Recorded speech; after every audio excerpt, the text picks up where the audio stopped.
All we need is some snazzy music. We just like watching an episode. And hello, this is Brave Sir Robin coming to you from Parts Unknown. Here today to do some predictions for TNA Destination X.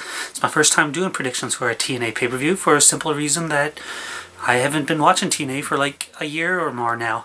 Basically because I think TNA really sucks. They're improving. There's still some parts of the show that are pretty bad, but so I've been watching it more now. I'm getting into it, just giving it a chance. And I do like what they're doing with Destination X, so I'm going to give this pay-per-view a chance and see how it does. And I've been watching Impact, so that's one of the reasons I haven't been doing predictions, because when you're not watching the show, how fair is that to do a predictions when you don't know the storylines? But now I do, so here's what I'm going to do. There's 7 announced matches here I got here in front of me.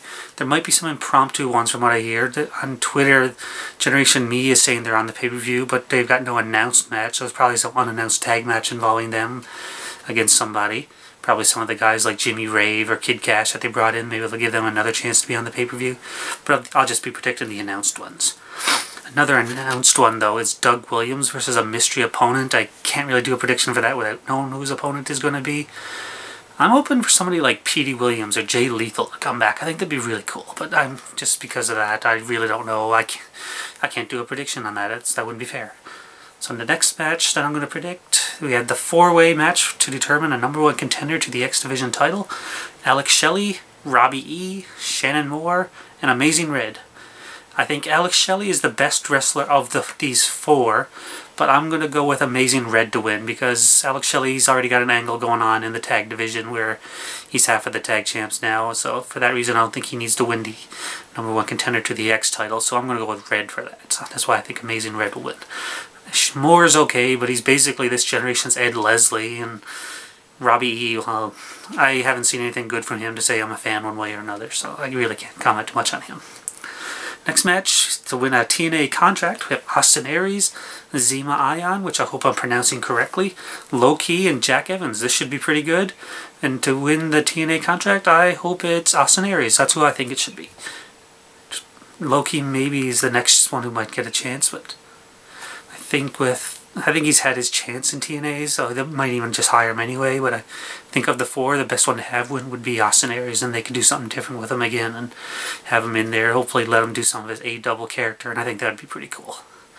Now we have Rob Van Dam versus Jerry Lynn, the match we almost got last year at Hardcore Justice, but due to Jerry Lynn's injury we never got, and now I'm pretty glad we're going to get this.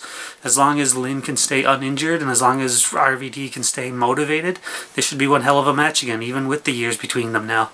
I think it should be a pretty good match of the night, most likely. It's the one I'm looking the most forward to. Just for the nostalgia, to see one last time these two do it. It's probably be a last hurrah for Jerry Lynn, so which would be sad to see, but he's had a great career. But, you know, RVD's winning. He always wins. It's just how he is. Nothing against him, but that's it. Now we have Samoa Joe versus Kazarian. I think for this match, I had to go back and forth, but I think they're going to have Kazarian win as a way to elevate him, because Joe's basically a jobber now, so who's he going to beat? I think he's going to lose to Kazarian. They're going to act like it's a big deal, but Joe's lost to everybody now. He's lost to Devon Dudley, for Christ's sake. So it's not really going to do anything for Kazarian. They'll act like it will, but I don't think Joe's going to win. Just because they even took him out of the 3-way match where it should have been on the show and did this instead. Obviously they want to do something with Kazarian, so I think he's going to win. And the match that I thought would be the 3-way, but now it's just Christopher Daniels versus AJ Styles. Another match that could be match of the night. Probably even a little more than RVD versus Lynn. Maybe I should take that back. For that match, I gotta go with AJ. He's the obvious choice for that. I love both guys. They're great wrestlers. Anytime these guys do wrestle, it's been excellent, and I think this will be a great match as well.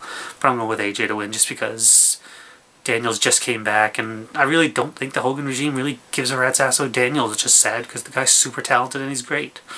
But for that reason, it's going to be AJ. But no matter who, it's going to be one of those matches where no matter who wins, both guys are going to look like $1 million after. So now the match, I'm assuming the main event, I can't believe I'm going to say it, Abyss versus Brian Kendrick in the main event for the X Division Championship. I see what they're doing with Abyss. I don't really mind. I know he's been cheating to beat the X Division guys. I think that's a smart move. If he was just squashing them, it would be stupid. But they're obviously building up Abyss to hold the X title and hoping for some X Division savior to come and take the title off him. I just don't see that being Brian Kendrick, though, so I think Abyss is going to retain. Some sort of screw job's going to happen, and then Abyss is going to keep the title for a bit, and then I think AJ or somebody like that will probably be the guy to take it off of him. Or even Daniels or even Kazarian, like I said. Probably not Amazing Red, obviously, but I don't know. So for that reason, I think Abyss will win. So there's my predictions for TNA Destination X. If you have any disagreements with it, feel free to let me know, and I'd love to hear your predictions as well. You can follow me on Twitter, you can like my Facebook, and any other way you want to contact me, go right ahead. I appreciate all that. So until Sunday night at Destination X, Braves Robin signing off, and see you then.